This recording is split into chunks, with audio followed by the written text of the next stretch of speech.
Hello, everyone. Welcome to another edition of the El Calvario podcast. It's great for you all to join us once more.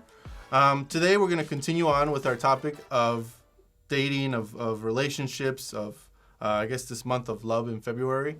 And as you can tell, we're joined with two new guests, not pastor, but our youth pastors, Brother Manny and Sister Nancy Ceballos. How are you all doing? Well, first of all, thank you for having us here. Second of all, I thought it was going to be in Spanish, so excuse my English, so some words might not translate, but you can help me out. Well, I mean, we can go back and forth in the language. That's whatever fine. You're more comfortable with. We can do it Spanglish. Yes. Or bilingual, whichever you prefer. How are you doing, Sister Nancy? Doing good. Enjoyed a morning with the family, so freshly good. So I think this is the first time you both have been on the podcast, right? That Yeah, is true. that's correct. All right. My wife usually helps with the group, community groups, but now this is the first time we're together. This will be exciting.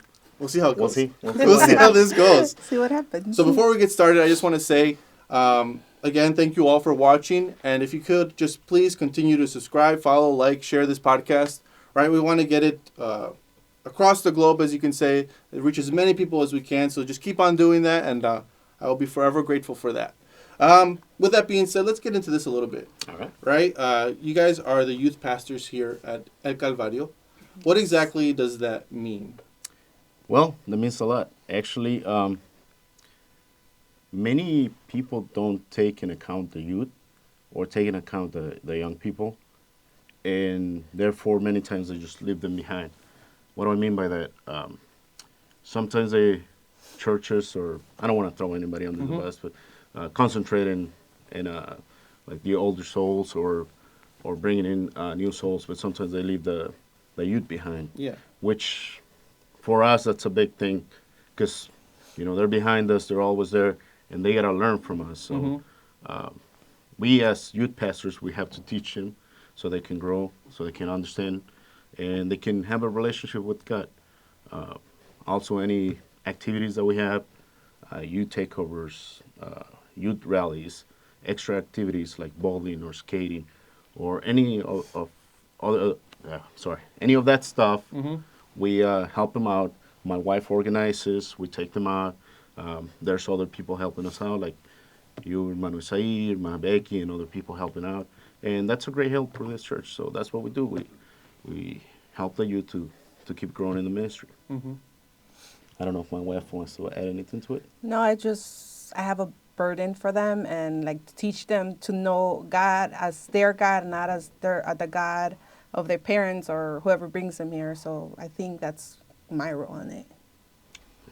Yeah, I know you guys won't say it yourselves, but I think you guys have done a pretty good job. Thank you. Tremendous Appreciate job. And I know you guys have been doing it for a few years now, right? Yeah, We yeah, could say quite a few years. Pastor keeps telling me, I don't know if I think it's true. I don't know if it's just a joke, but he says I'm the oldest youth pastor in Illinois. Yeah. He was so happy the other day because he said, like, I found somebody older than you by a couple of years. So I don't know if that's true, but I think it is. And 10 years. I'm considered the oldest youth pastor then in Illinois, at least for the Spanish ministry. But yeah, again, it's always something that maybe people don't really think about much, right, is the youth department. That's right. So it's great that we have two individuals in a committee that take the time to really cultivate and help the youth grow. And that's kind of why I brought you guys here today, because I figured that if anyone knows more about the youth and kind of how to talk to young people, it would be our youth pastors. So today we're going to get a little bit more into relationships. This month we've been talking about that since it's the month of February, right? It's always seen as the month of love, really only because of Valentine's Day, I think. It's that one day that makes the whole month a love day, a love month. Before we get started talking about just like dating and all that stuff, I did have like a little icebreaker, you could say. Okay. I asked Pastor this in the previous podcast before, but just do you remember the moment at which you proposed to Sister Nancy? Yeah, actually I do. It's funny because I was listening to the previous podcast, and I think it might be the same part. Because I proposed on a park here in Lombard. Yeah. And it has a little hill. And so I was telling her, I was supposedly practicing taking pictures and stuff like that. Like, let's go take pictures. And pastor and bishop knew about it, and actually they went to with me to get the ring. If I remember correctly, they were there. They saw the ring and they approved, and I told them, I'm going this date, and they're like, okay, go for it. So I took her. I had a camera. I set it up, and I didn't know if she was aware or not, but I had the ring with me. I was super nervous. I was setting up the camera. I was putting the tripod on, and I was trying to get it right and get the right angle and all that stuff. And I'm like, okay, why don't you stand there so I can, see everything comes out okay. So I'm there taking pictures. And I remember that I put in a timer, and she was standing there. So I got in front of the camera and looked at it, kneeled down, and gave her the ring. Yeah. And for a second, she didn't look. And then she looked down, and she got surprised. And I think the picture, if I remember correctly, we still have it. It's of her, like, being surprised or something like that.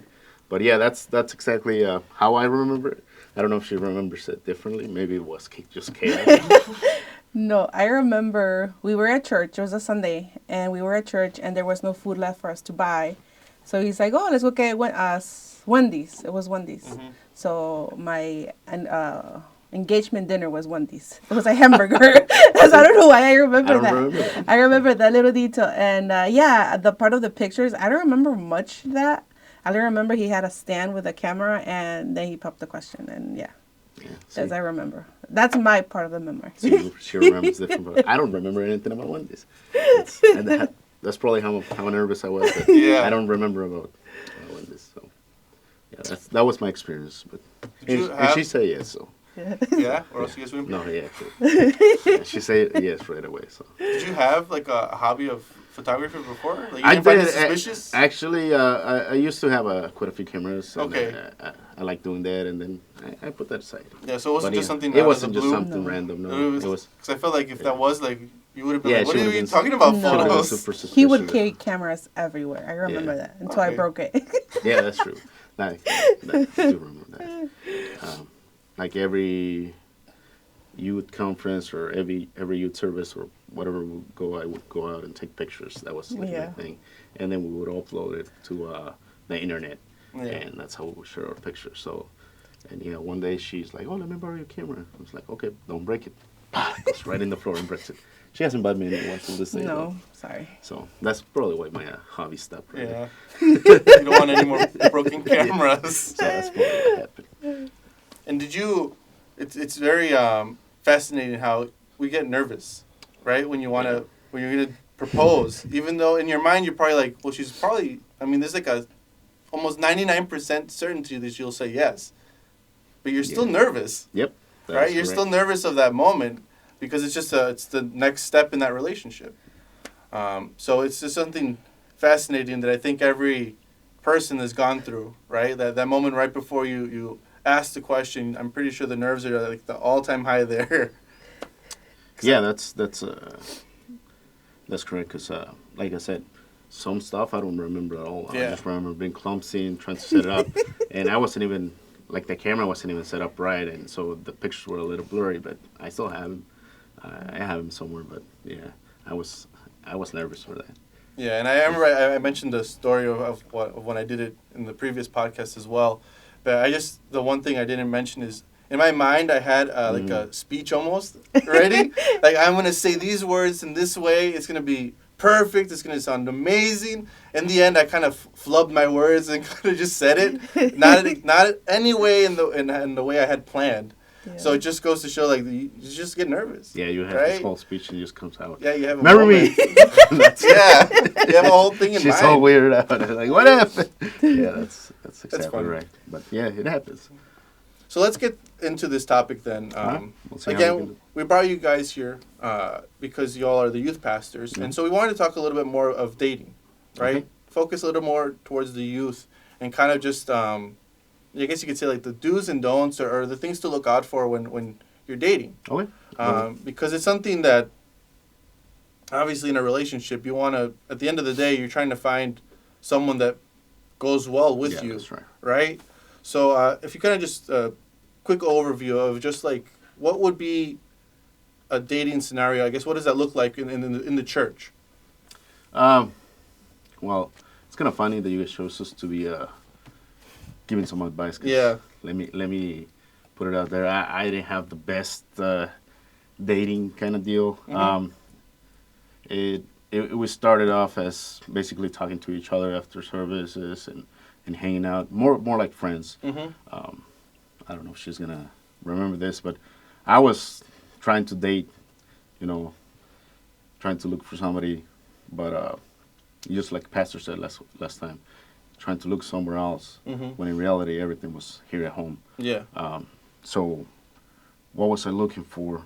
At the time I grew up with no advice or anybody telling me how to do it correctly. So in my mind I had a different scenario in my mind. Yeah. It was different. But then I started looking at, and what is it that I was looking at?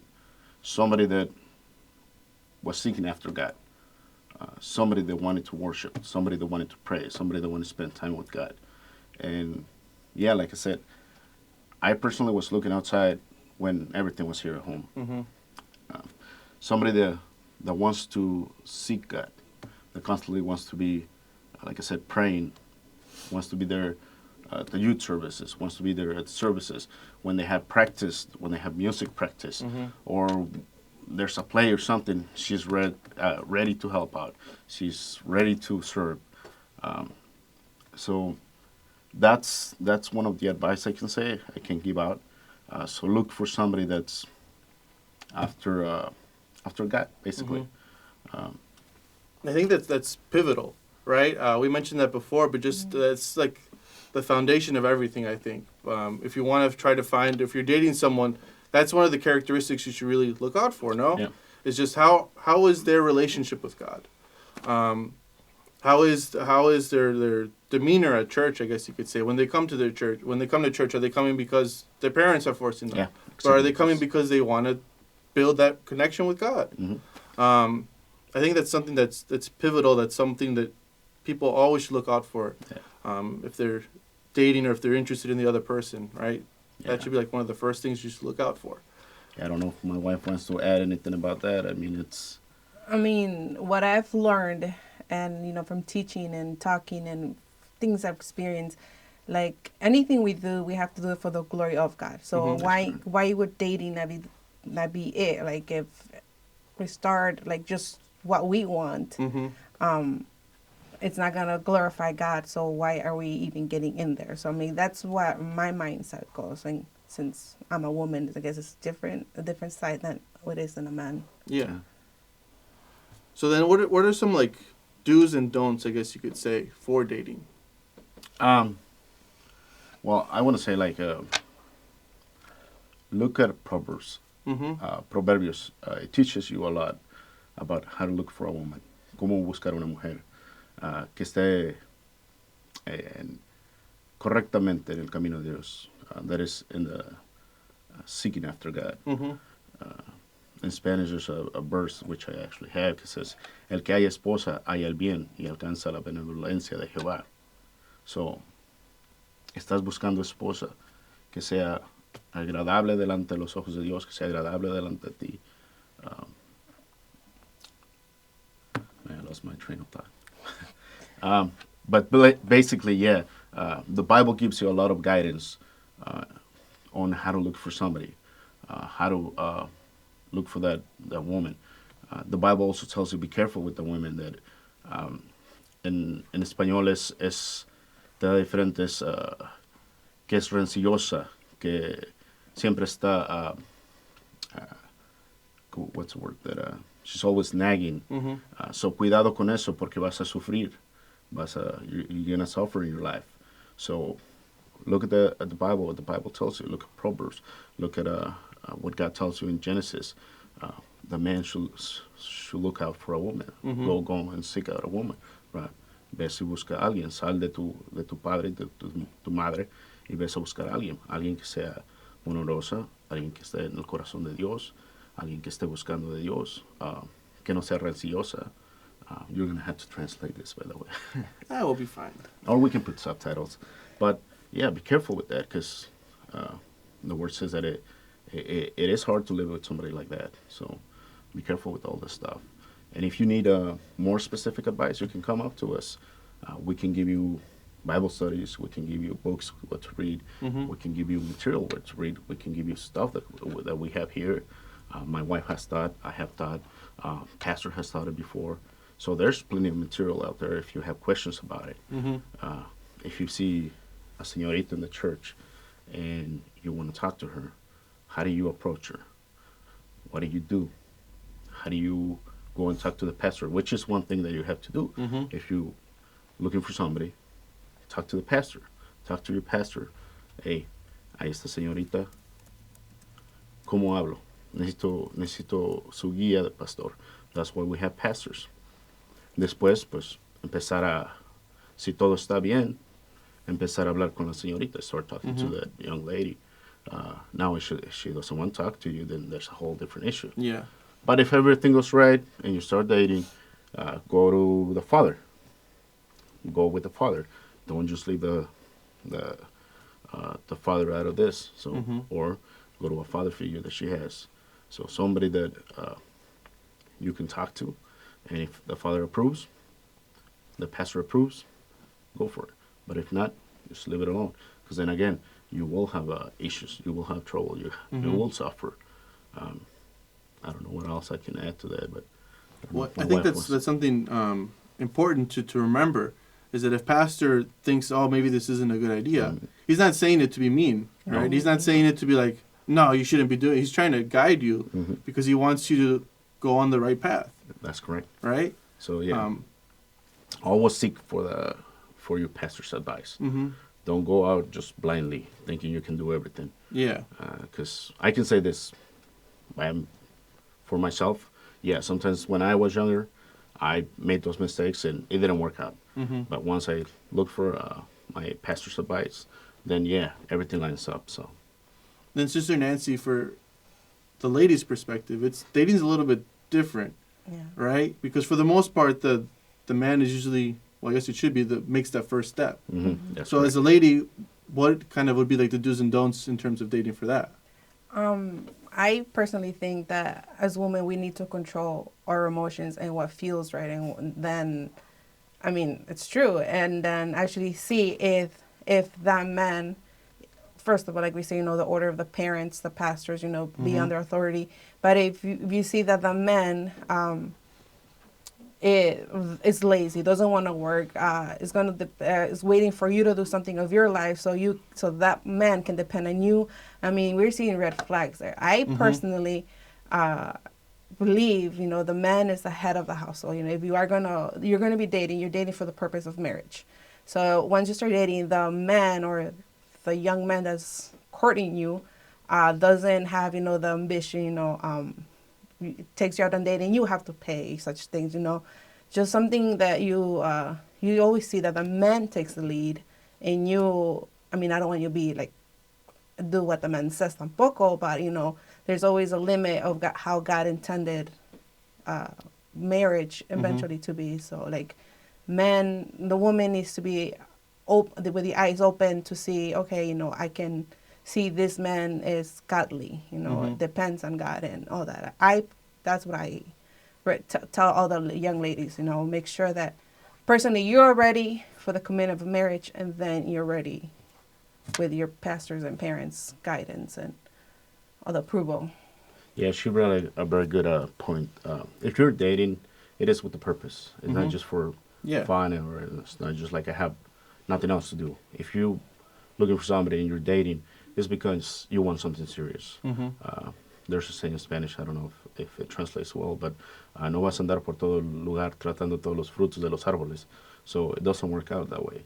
So, I mean, as a girl, you're 20 or whatever, and you're like, oh, somebody starts talking to you, your mind is gonna take, marriage.